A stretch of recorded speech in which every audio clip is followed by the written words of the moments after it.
La carta llegó una mañana de jueves, llevada por el cartero que apenas podía ocultar la sonrisa maliciosa en su rostro. Sabía exactamente lo que aquel sobre representaba para la familia Alburquerque. Todos en la ciudad lo sabían.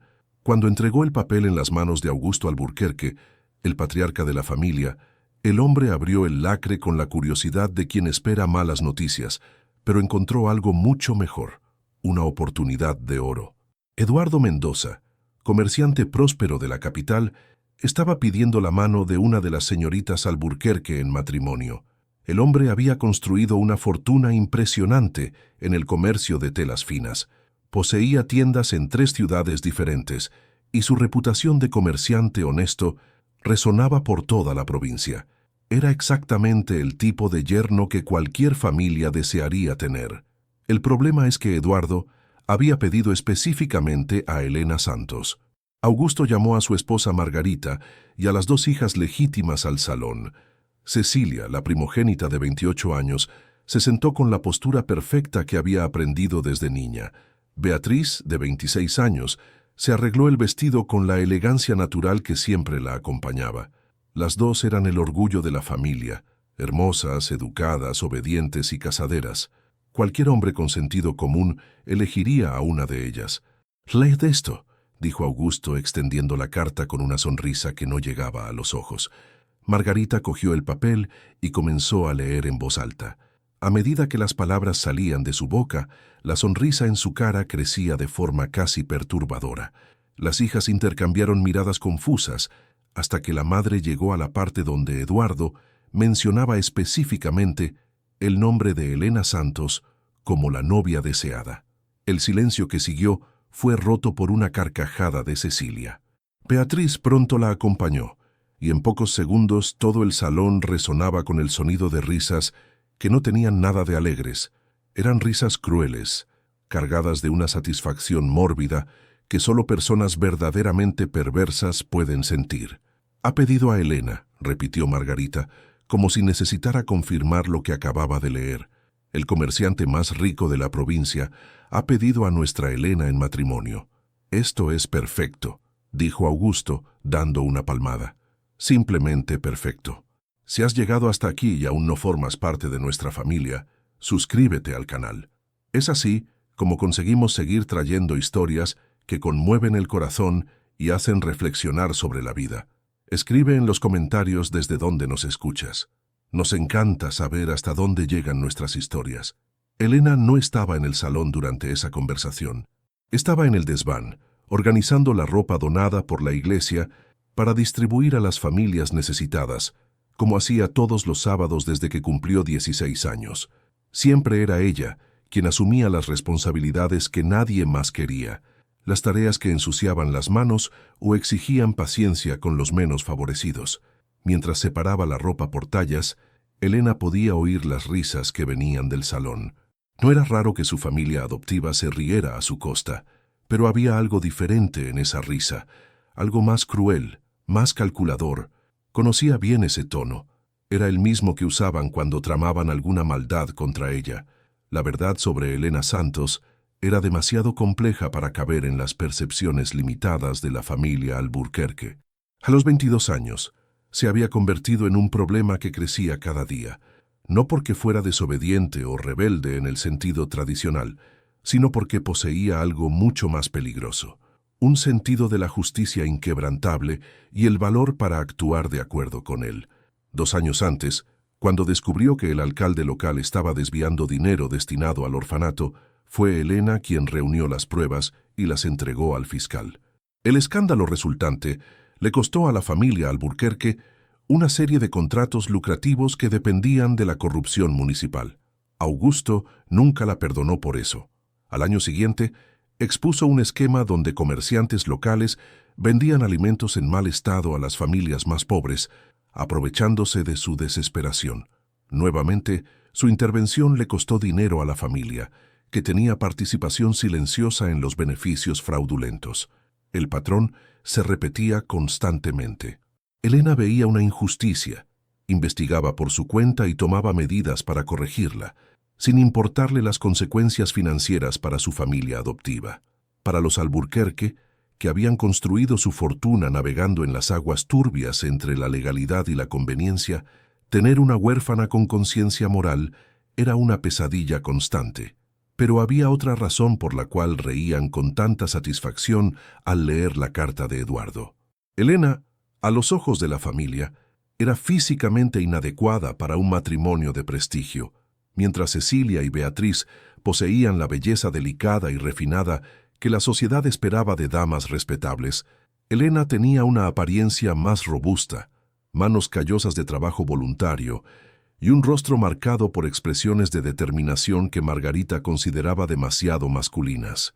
Lo que no conseguían ver, o se negaban a ver, era que la fuerza física de Elena reflejaba su fortaleza de carácter, que sus manos callosas contaban la historia de alguien que nunca retrocedió ante el trabajo honesto, que sus expresiones decididas revelaban un alma incapaz de aceptar la injusticia pasivamente, y fue exactamente esa fortaleza de carácter la que había llamado la atención de Eduardo 3 años antes, durante un encuentro que cambiaría el destino de ambos para siempre. Pero la familia Alburquerque estaba a punto de descubrir que subestimar a Elena sería el mayor error de sus vidas. Sin embargo, la historia tenía un lado que pocos conocían y que transformaría esa supuesta broma cruel en la mayor bendición que Elena había recibido jamás. 3 años antes, la feria semanal de la ciudad de Toledo hervía con el movimiento típico de las mañanas de sábado. Comerciantes gritaban sus precios, niños corrían entre los puestos y el olor de pan fresco se mezclaba con el aroma de café que salía de las ollas de hierro. Eduardo había llegado temprano para inspeccionar la calidad de las telas locales, o al menos esa era la historia oficial. En realidad, el conde Eduardo de Castilla, heredero de una de las mayores fortunas del país, estaba cumpliendo una penitencia autoimpuesta: aprender sobre la vida real antes de asumir sus responsabilidades nobiliarias. Disfrazado como comerciante de clase media, observaba a la gente sencilla, tratando de entender un mundo completamente diferente de aquel en que había crecido, rodeado de mayordomos y privilegios. Fue cuando vio la escena que cambiaría su vida para siempre. Cerca de la iglesia, 3 niños sucios y mal vestidos intentaban entrar para asistir a la misa dominical. El párroco, un hombre gordo y arrogante, los expulsaba con brutalidad. «Fuera de aquí, piojosos. Esta es la casa de Dios, no un refugio para vagabundos». Los niños retrocedían asustados, con lágrimas corriendo por sus caras. Era obvio que habían caminado kilómetros solo para participar en el culto, movidos por una fe sencilla y pura. Eduardo observó la escena con indignación creciente. Conocía bien a aquel párroco, Padre Antonio, un hombre conocido por sus prácticas cuestionables y por cobrar tasas abusivas incluso para bautizos de pobres. Pero antes de que Eduardo pudiera intervenir, alguien se adelantó. Una joven que acompañaba a otras 2 señoritas elegantes había dejado a la familia atrás y caminaba con determinación hacia el conflicto. Sus pasos eran firmes, sus hombros erguidos, y había algo en su postura que hacía que la gente automáticamente le abriera paso. «Padre Antonio», dijo ella, plantándose entre el religioso y los niños. Su voz era clara y fuerte, cargada de una autoridad natural que hizo que el hombre dejara de gritar por unos segundos. «¿Con qué autoridad niega usted la casa de Dios a los hijos de Dios? ¿Y quién eres tú para cuestionarme, niña?», gruñó el párroco. Pero Eduardo percibió que había una nota de incertidumbre en su voz. «Soy alguien que ha leído las Escrituras», respondió la joven cruzando los brazos. «Y recuerdo claramente a Cristo diciendo, dejad que los niños vengan a mí». O ese pasaje no vale para niños pobres. La multitud que se había formado comenzó a murmurar. Varias personas estuvieron de acuerdo con la joven, recordando otros pasajes bíblicos sobre acoger a los necesitados. El padre Antonio se dio cuenta de que estaba perdiendo el control de la situación. La iglesia necesita mantener cierto decoro. Estos niños no están adecuadamente vestidos. Fue entonces cuando la joven hizo algo que dejó a Eduardo completamente impresionado. Se quitó un pequeño pañuelo bordado de dentro del vestido y comenzó a limpiar suavemente las caras de los niños. «Ya está», dijo ella, arreglando los cabellos despeinados de los pequeños. «Ahora están presentables. Pueden entrar». «No lo permito», gritó el párroco rojo de ira. Entonces yo pago su entrada, dijo la joven, sacando algunas monedas del bolsillo. ¿Cuánto cuesta? El párroco se quedó sin palabras. No podía cobrar por entrar en la iglesia. Sería un escándalo público. Pero tampoco podía admitir que simplemente estaba siendo prejuicioso. «Vamos, niños», dijo la joven, extendiendo las manos a los pequeños. «Vamos a rezar juntos». Entró en la iglesia de la mano de los 3 pequeños, dejando al párroco furioso en la puerta y a una multitud admirada observando. Eduardo la siguió discretamente, sentándose algunos bancos atrás. Durante toda la misa, observó cómo incluía a los niños en los cánticos, cómo compartía su libro de oraciones con ellos, cómo los trataba con la misma dignidad que dispensaría a cualquier persona. Al final del culto, vio a las otras 2 señoritas acercarse a ella con expresiones de reproche. «Elena, ¿qué has hecho ahora?», preguntó la mayor con una voz cargada de desaprobación. «Solo lo que Cristo haría», respondió Elena simplemente. «Has puesto en ridículo a nuestra familia. Papá se va a enfadar mucho cuando sepa que has desafiado al padre Antonio públicamente». «Entonces se lo explico», dijo Elena con una tranquilidad que impresionó aún más a Eduardo. Las hermanas la arrastraron de allí, refunfuñando sobre comportamiento inadecuado y sobre cómo siempre se buscaba problemas. Pero Eduardo siguió observando mientras se alejaban, notando cómo Elena caminaba con la cabeza alta, sin demostrar ningún arrepentimiento por lo que había hecho. En ese momento, algo se encendió en el pecho de Eduardo. Acababa de presenciar algo raro, una persona que actuaba de acuerdo con su conciencia, independientemente de las consecuencias sociales o familiares. Una persona que veía el sufrimiento ajeno y no podía simplemente ignorarlo. Preguntó discretamente a algunos conocidos sobre la familia de las jóvenes y descubrió que se trataba de los Alburquerque. Las 2 mayores eran Cecilia y Beatriz, hijas legítimas, conocidas por su belleza y educación refinada. La menor era Elena Santos, huérfana adoptada por la familia, sobre quien las opiniones se dividían drásticamente. Algunos la describían como problemática, testaruda, alguien que se metía donde no la llamaban. Otros, especialmente gente más sencilla, hablaban de ella con admiración y gratitud, contando historias de pequeños actos de bondad que había hecho sin esperar nada a cambio. Eduardo sabía cuál versión era la verdadera, y a partir de ese día, Elena Santos nunca salió de sus pensamientos. Pero lo que no imaginaba era que 3 años después, el destino le daría la oportunidad de conocer mejor a aquella mujer extraordinaria y que su familia, considerándola una carga, estaba a punto de cometer el error más beneficioso de sus vidas. De vuelta al salón de los Alburquerque, la conspiración familiar tomaba forma con la precisión de un plan militar. Augusto caminaba de un lado a otro, las manos entrelazadas en la espalda, mientras una sonrisa cruel se extendía por su rostro. 3 años, murmuró Augusto, parándose de repente. 3 años lidiando con los problemas que esta chica nos causa, y ahora aparece un hombre pidiendo específicamente por ella. Cecilia se arregló un mechón de cabello rubio detrás de la oreja. «Papá, ¿crees que él sabe sobre los incidentes?» «Imposible», respondió Margarita con convicción. «Eduardo Mendoza vive en la capital. Si supiera su reputación, jamás haría esta petición». Beatriz se levantó y fue hasta la ventana, observando a Elena, que colgaba ropa donada en el tendedero del patio trasero. «Mírenla, siempre trabajando con los pobres, siempre seria. Ningún hombre de aquí quiso casarse con ella. Es obvio que este comerciante no sabe en qué se está metiendo». «Y es exactamente eso lo que hace esta situación tan perfecta», dijo Augusto, golpeando el puño en la mesa con satisfacción.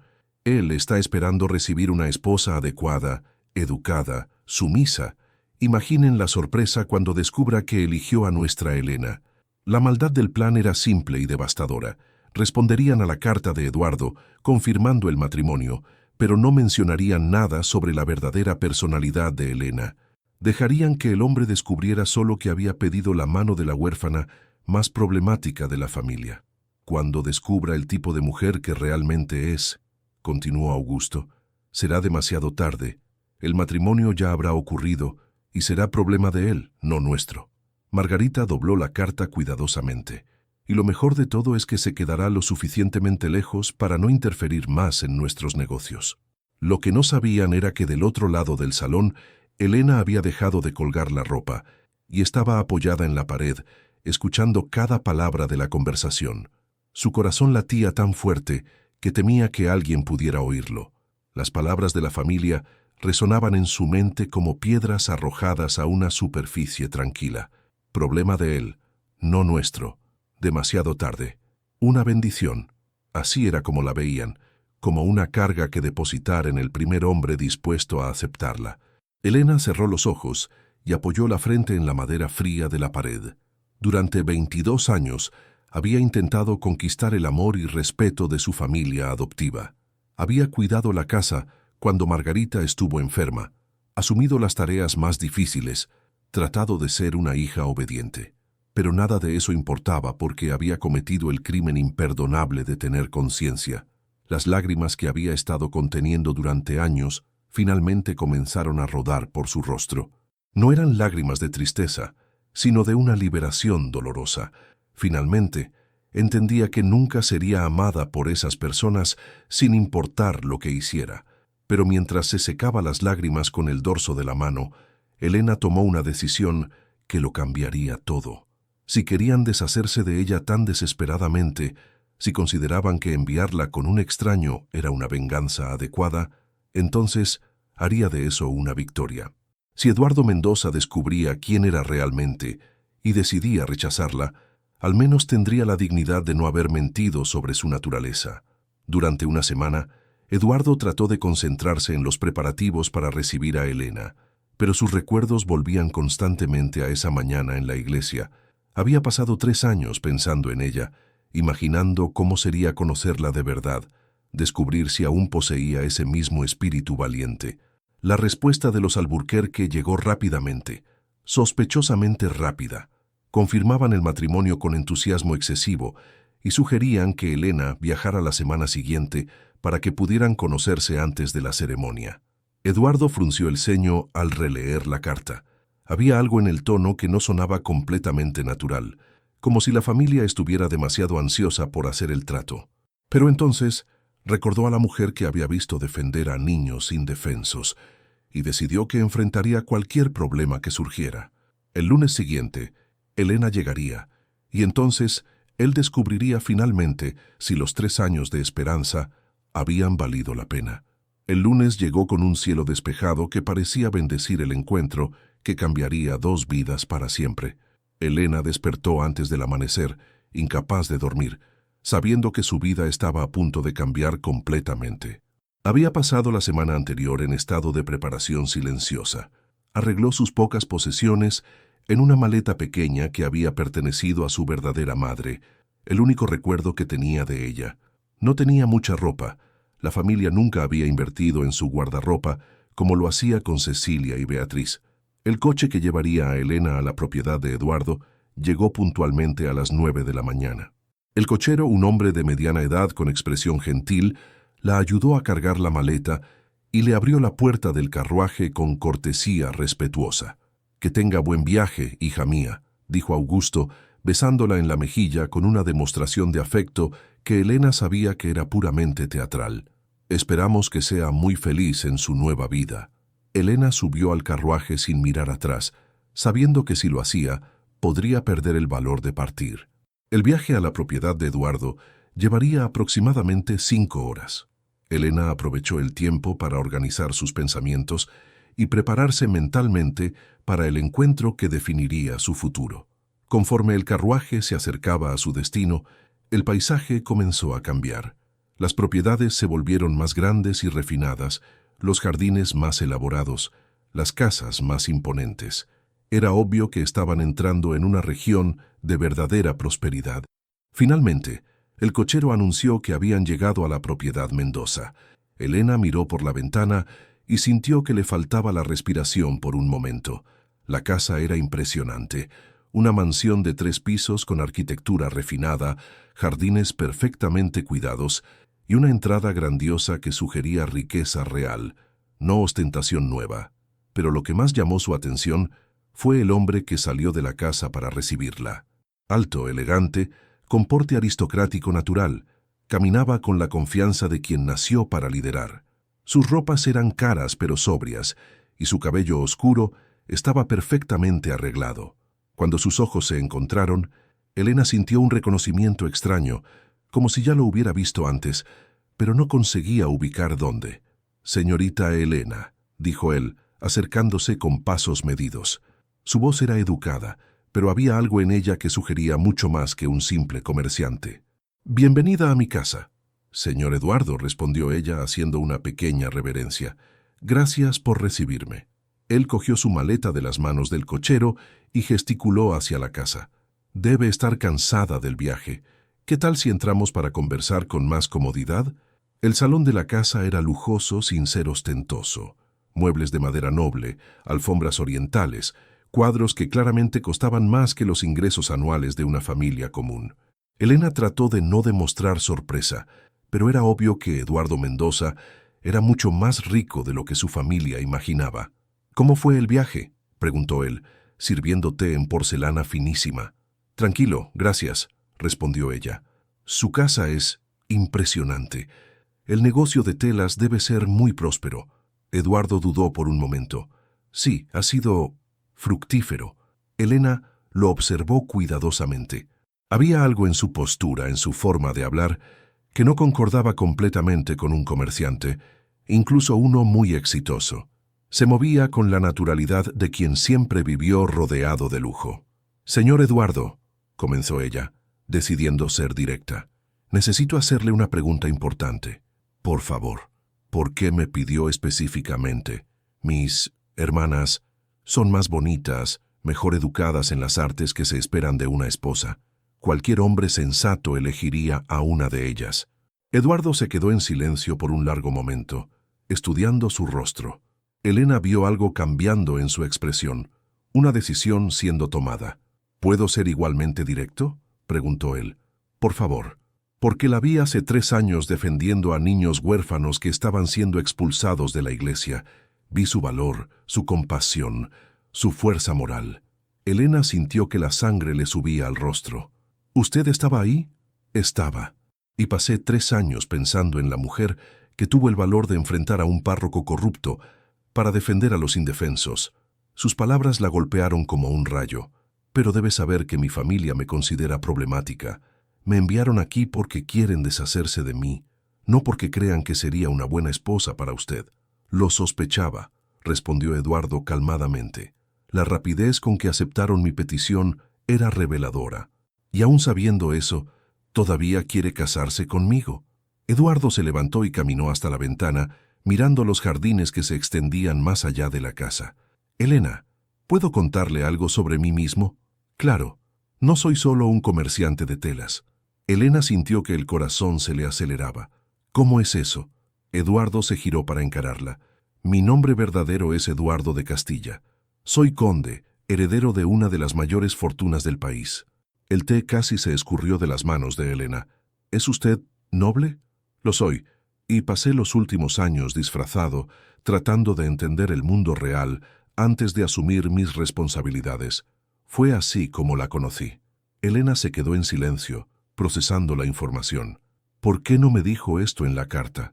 «Por la misma razón que usted no contó sobre sus problemas con su familia. Porque quería ser elegido por quien soy, no por lo que tengo». «¿Y ahora qué cambia?».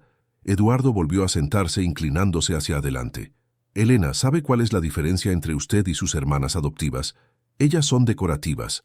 Usted es transformadora. Ellas pueden embellecer un salón, pero usted puede cambiar una vida. Puede transformar una comunidad». Sus palabras tocaron algo profundo en el alma de Elena. «Pero soy huérfana. No tengo dote, no tengo familia de prestigio. Y yo soy un conde que se niega a casarse por conveniencia política. Quizás seamos perfectos el uno para el otro, exactamente porque no somos lo que se espera». Elena respiró profundamente. «Si acepto, si nos casamos, ¿me permitirá seguir siendo quien soy? Defendiendo causas, ayudando a los necesitados». «No solo se lo permitiré», dijo Eduardo, tomando sus manos. «Contaré con ello. Necesito una condesa que use su posición para hacer el bien, no solo para decorar salones». «Entonces», dijo Elena sintiendo una mezcla de miedo y esperanza, «acepto casarme con usted, pero con una condición». ¿Cuál? Que sea una verdadera sociedad, que podamos trabajar juntos para hacer el mundo un poco mejor. Eduardo sonrió, la primera sonrisa genuina que ella había visto de él. Trato hecho. Se dieron la mano para sellar el acuerdo y Elena sintió que su vida finalmente estaba comenzando. Las semanas que siguieron fueron de descubrimientos mutuos. Eduardo le mostró a Elena la extensión real de sus propiedades y responsabilidades. Ella descubrió que sería condesa de una de las regiones más pobres del país, lo que significaba que tendría recursos reales para hacer la diferencia que siempre había soñado. Elena, por su parte, le mostró a Eduardo proyectos que había imaginado durante años: escuelas para huérfanos, hospitales para los pobres, programas de capacitación profesional para mujeres desfavorecidas. ¿Pensó en todo esto sola?, preguntó Eduardo, impresionado por la amplitud de sus planes. Tuve mucho tiempo para pensar, durante todos estos años siendo tratada como un problema, respondió Elena. El matrimonio ocurrió un mes después, en una ceremonia que sorprendió a todos. En lugar de un evento ostentoso en la capital, Eduardo y Elena eligieron casarse en la pequeña iglesia donde se conocieron, invitando no solo a la alta sociedad, sino también a huérfanos, trabajadores rurales y gente sencilla que Elena había ayudado a lo largo de los años. La familia Alburquerque compareció, claramente incómoda al descubrir que habían desechado a Elena con un conde verdadero.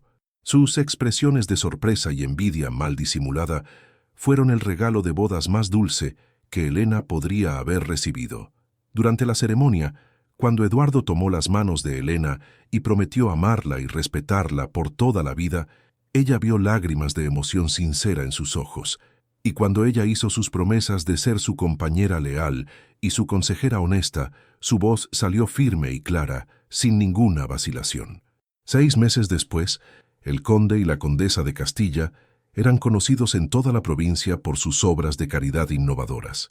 Elena había transformado la propiedad en un modelo de responsabilidad social, creando empleos dignos, ofreciendo educación gratuita y cuidados médicos para todos los habitantes de la región.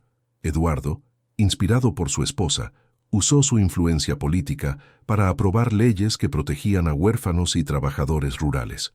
Juntos, se convirtieron en una de las parejas más respetadas y admiradas del país. La verdadera sorpresa llegó en el primer aniversario de matrimonio, cuando Augusto Alburquerque apareció inesperadamente en la propiedad. Elena estaba en el jardín, supervisando la construcción de una nueva escuela, cuando vio el carruaje familiar subiendo por el camino. Eduardo salió de la casa al oír el ruido, posicionándose naturalmente al lado de su esposa. Su presencia era un recordatorio silencioso de que Elena ya no estaba sola para enfrentar a su familia adoptiva. «Elena», dijo Augusto, quitándose el sombrero con una humildad forzada. «Eduardo». «Padre», respondió Elena fríamente. «¿Qué le trae por aquí?» Augusto miró alrededor de la propiedad, claramente impresionado con las mejoras y con el movimiento de trabajadores felices y bien tratados. «He venido a pedir ayuda», dijo finalmente. «Nuestra familia está enfrentando algunas dificultades financieras». «¿Qué tipo de dificultades?», preguntó Eduardo. «Los negocios no van bien, y oímos hablar de sus éxitos aquí. Pensamos que quizás podría ayudar financieramente», completó Elena. «Eres nuestra hija». «No», interrumpió Elena. «Una hija es amada, protegida, valorada. Yo era una carga que finalmente consiguieron descargar». «Elena, no puedes guardar rencor para siempre». «No guardo rencor», dijo ella calmadamente. «Pero tampoco voy a recompensar años de crueldad con generosidad inmerecida. Ustedes tomaron sus decisiones. Ahora vivan con las consecuencias». Augusto intentó una última jugada. «¿Y usted, Eduardo, va a permitir que su esposa trate así a la familia?» Eduardo sonrió poniendo el brazo protectoramente alrededor de la cintura de Elena. «Señor Alburquerque, mi esposa es libre de tomar sus propias decisiones. De hecho, fue exactamente por eso que me casé con ella, por la fortaleza de carácter que ustedes siempre trataron de destruir». Al darse cuenta de que no conseguiría lo que quería, Augusto volvió al carruaje, murmurando amenazas vacías. Cuando el carruaje desapareció de vista, Elena se giró hacia su marido. «¿Hice lo correcto?» «Hizo lo único que podía hacer siendo quien es», respondió él, besando su frente. y la amo aún más por eso. Esa noche, mientras cenaban en la terraza que daba vista a la propiedad próspera que habían construido juntos, Elena reflexionó sobre el viaje extraordinario que había recorrido. ¿Sabe qué es lo más gracioso de todo esto?, le dijo a Eduardo. ¿Qué? Mi familia realmente pensó que le estaba gastando una broma, que estaba enviando a la huérfana problemática para arruinar su vida. Eduardo se rió. Y nunca van a entender que me dieron exactamente el tesoro que había buscado toda la vida. Elena sonrió sintiendo que su corazón se llenaba de gratitud. A veces las mayores bendiciones vienen disfrazadas de las peores maldiciones. Y a veces, dijo Eduardo, tomando su mano por encima de la mesa, las personas que tratan de hacernos daño terminan dirigiéndonos hacia nuestro verdadero destino. Terminaron la cena en paz, sabiendo que habían construido algo hermoso y sólido juntos. Una sociedad basada en respeto mutuo, amor verdadero y valores compartidos.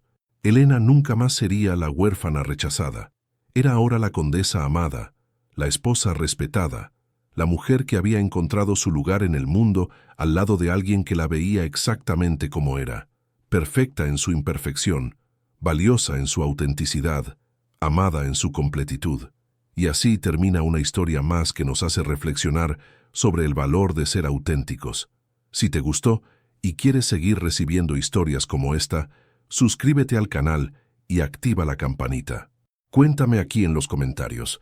¿Esta historia te recordó alguna situación de tu vida? Compártelo con nosotros, porque historias así necesitan ser contadas y escuchadas. Muchas gracias por estar aquí y ser parte de esta comunidad especial que crece cada día. Eres muy importante para este canal. Hasta nuestro próximo encuentro.